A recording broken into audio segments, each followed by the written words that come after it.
naman ang inyong Daddy-O para sa panibagong episode ng ating vlog.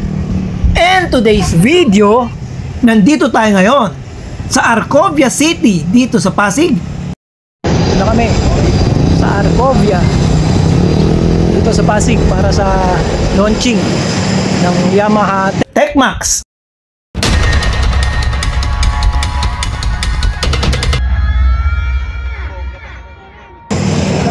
So, samahan nyo kami. Let's go!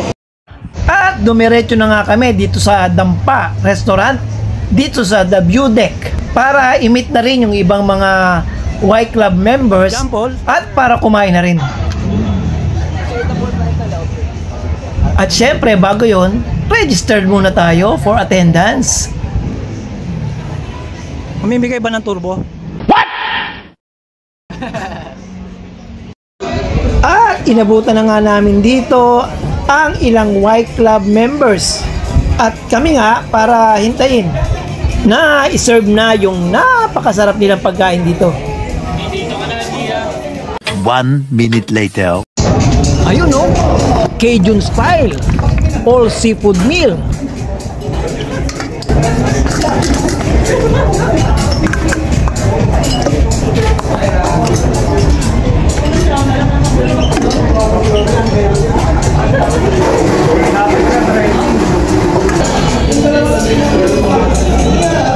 May tahong, may supo, may alimasag, ano pa, tatlong klase pala, tapos may mais.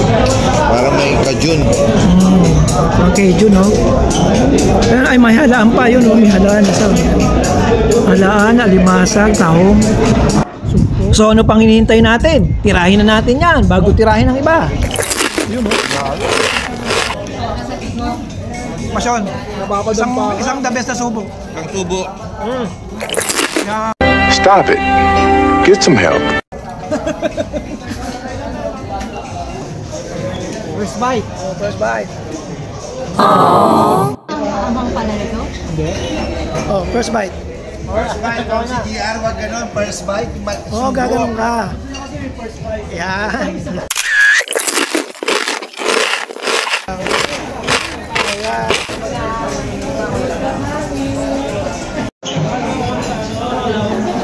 Ma'am Charm, kaway. Yes! Ay lang.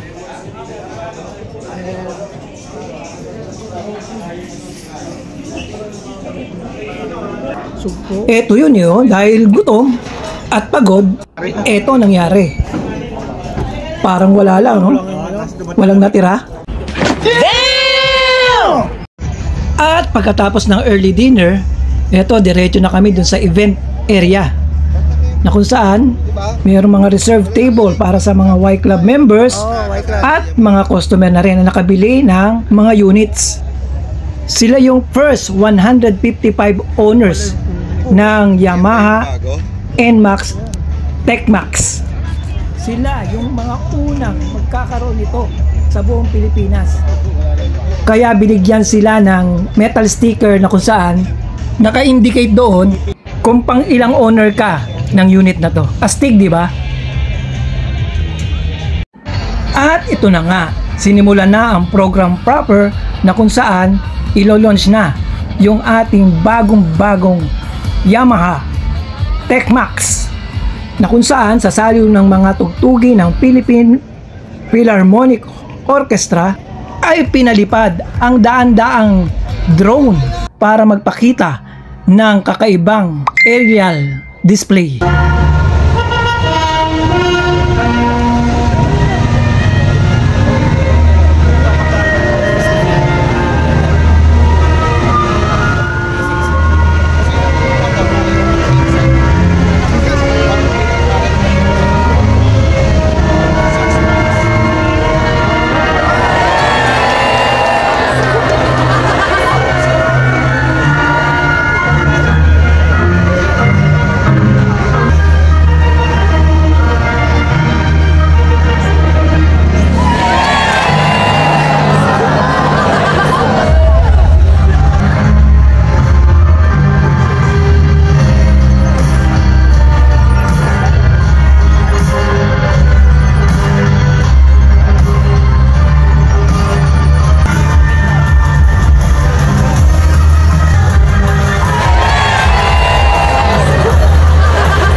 At matapos ang nakakamanghang drone light display na yan, ay sinunod nila ang magiging TV ad campaign ng NMAX TechMax.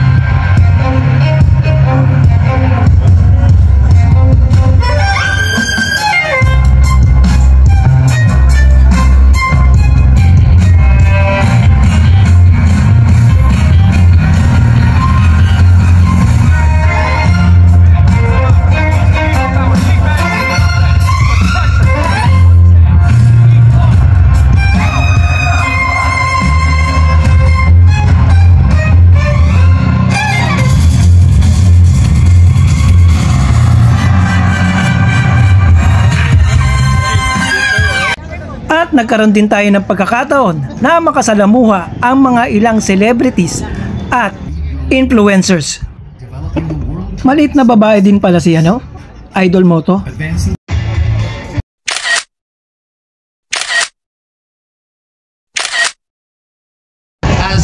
Ano ang mensahe nyo para dito sa nakuha nyo ng bagong bilang first one kit? Since first time namin magka-Yamaha, kasi dati po Honda yung gamit namin. Okay. First time po namin, ngayon pa lang po namin malakay. And nasusunod kami ng product ng Yamaha. Satisfied naman kayo dito? Sa pagka-design naman, sa tingin namin, worth it naman yung bilhin namin. Ano pangalan niyo, sir? Iskat. From? Puntalban. Okay. So, iuwi nyo na yan. Talban. Ingat, safe ride. Thank you, ma'am. Habang sinisimula naman nila Papa Warren at Press GR na kumbinsihin ang mga bagong owners na to na mag-join sa NMAX Pilipinas Touring Club. At eto na, nilalabas na ng mga owners ang mga bagong bili nila na first 155 units ng Yamaha NMAX TechMax. Ayun o.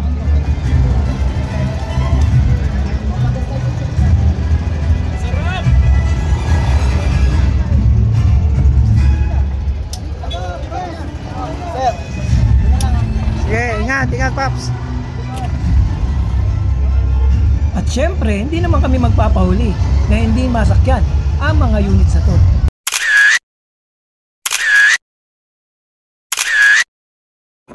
O, di ba? At least kahit sa picture, naranasan namin. At dahil yan, dito na natin tinatapos ang vlog na to. Once again, this is your Daddy O saying, stay safe, ride safe, and God bless. Bye-bye!